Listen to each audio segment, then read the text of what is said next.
Hello everyone. Welcome to my YouTube channel. I'm Rohit.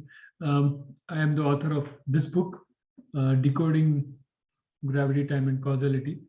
And basically, today, finally, the day has arrived that the book has come. I am able to see the book in flesh, and I'm feeling very happy.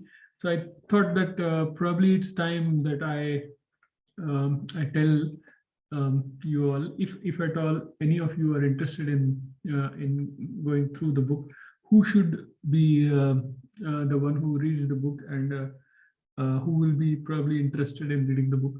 As I said, the book is basically describing a new theory, which is called as dynamic general relativity, a theory of quantum gravity and a potential theory of everything. So it is a new theory of everything, and because it's a new theory of everything, almost all people who are involved in physics um, should, I think, be interested in that. Um, but as I said, you need the theory is so simple that actually with models even kids can understand the theory. So you don't need to have extreme knowledge of quantum mechanics and general relativity to read it, and you don't need to have complicated mathematical understanding to understand the theory. Quite a bit of the book can be understood by even the lay people who have some knowledge of physics, and that is the reason why it's not it's but there is a this thing.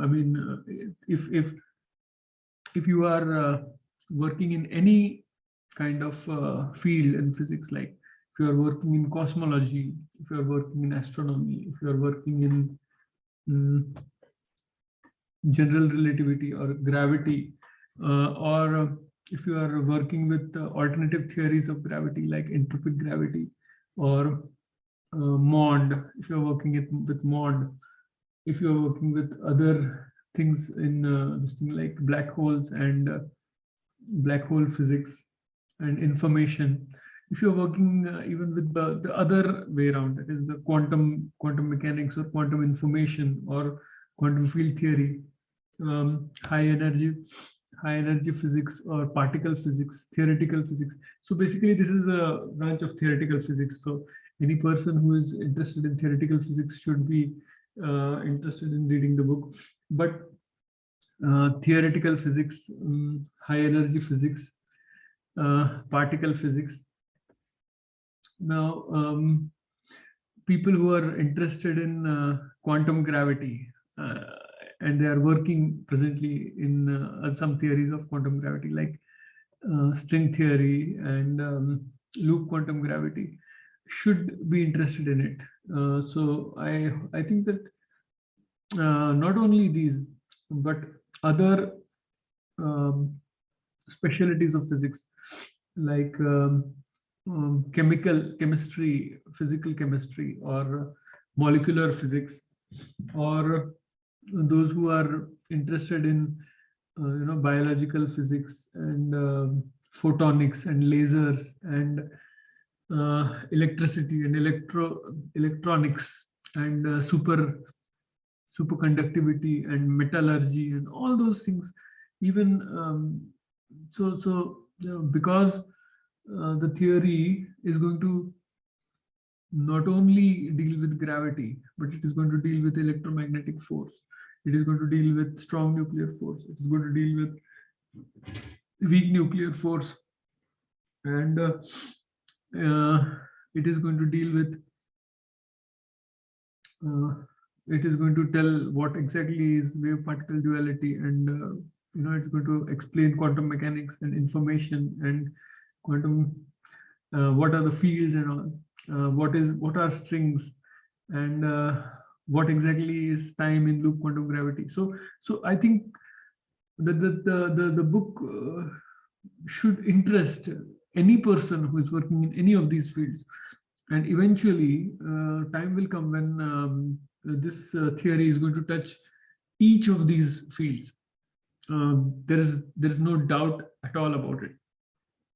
So any of these you can read, but you don't need to be a physics PhD or holder, or interested in physics PhD, for that matter, MSc physics and all. You can be just um, an enthusiast, physics enthusiast, and you can still read this book, because majority of the book can be understood just by lay people, because it's a phenomenological description, and it is, I think it is very, very promising, basically. So if anybody who has that passion of understanding why the Newtonian apple falls, and also understanding that why we are there and why we are not, why did not annihilate completely, why all the antimatter and the matter did not annihilate, or and why, what is in the center of the black hole, what exactly is light. These are very interesting and tough questions which are given in this. The answer to this is given in the book. It is an attempt to answer all these questions, and so I think that even physics nerds or physics enthusiasts who are not really going for a PhD or something, and people who are in fields which are merging, like physics and chemistry and organic chemistry. Yes, even organic chemistry people should read, because it deals with intermolecular bonding, and it actually it explains why an electron and a proton, when they come close together, why they don't keep falling down, why they stop at the particular atomic orbitals. So these are questions which have no answer in contemporary physics, but this theory is capable of answering these questions. So I think that even those who are working in chemistry and organic chemistry and molecular bonding, and these people should be interested in reading this book, because this is a theory of everything. So it is going to describe thermodynamics and entropy. So these are some other fields in which this theory is going to touch. Anyhow, so this theory, this book is basically, I have divided the book. This is, I think, 582 pages book, 563 to be more precise, 568 or something.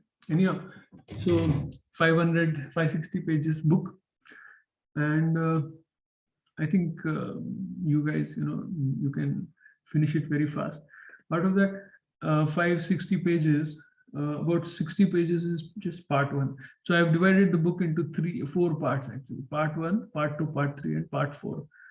And part 1 is basically general considerations, like what is the theory of everything, what it should have, what are the problems with physics, why is the current physics in crisis, and what are the things which I think are responsible for that, what is psychology, what is belief, and all those things. Very general things in part 1. So part 1 probably I think you can finish in 1 hour or 2 hours time, and it doesn't really need too much brains also. You don't need to apply your brains also too much to understand that part 1. But after you have read with part 1, as I said, the book gives how the theory started in my mind and how it evolved, how I started with the present physics, how this is not a book which gives this is not a novel which gives information to general public. No, This is a theory. This is a book which describes the evolution of a theory. So it's a the rest of the 500 pages is a bit difficult, because you have to, when you read it, you have to apply it, you have to understand it, you have to keep reading it again and again.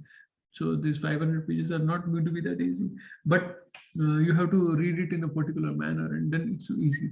So the part 3, first you have to read part 1, but after that you have to read part 4. The early stages of the theory are given in that, very immature stages, how the thinking started, and what current physics, how I took the current physics, and how I had started thinking, and what assumptions were there, what was the initial part of the theory, then how the theory proceeded, and then so the part 4 is not comparatively that difficult.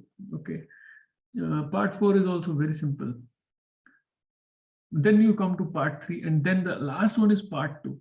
Part 3 is the place where, part 3 of the book, where the theory started becoming promising, looking promising. It started showing some promise, because in the initial part 4, that was the period when I was an amateur author. I was not knowing much about physics, and there were some mistakes also in that, and how I blundered, and how I have underlined those things. I have not deleted those blunders, and I've underlined them, and I have given them in text boxes, how I had my thinking went wrong over here, and how it then evolved, and how I corrected myself. No, this is wrong. This thinking is not right. And then how the theory evolved.